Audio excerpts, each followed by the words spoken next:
This is that Bauhinia, one of the famous Indian trees. Some half a dozen of that Bauhinias, more than half a dozen probably, are there in India also and worldwide.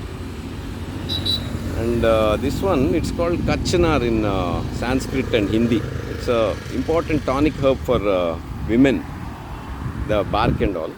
And apart from that, it's a beautiful garden tree, has nice flowers, and doesn't become too big, and the flowers have some nice aroma also, light aroma, and it flowers profusely. Every day you'll have flowers for a month or two, and it's a legume, so it will improve the soil in the garden, and it will that leaves are good manure, and doesn't become too big. So for medium sized trees, gardens and all, it's a good plant, shade tree. Then apart from that, some bumblebees come for it, and then it's quite a nice avenue tree also, because it doesn't grow too tall, and little bit chopping and all it can tolerate. So if there are wires and all, it can be trimmed. It can tolerate that. And this is how the bark looks. This bark is used in Ayurvedic medicine for, I think, if I am not mistaken, for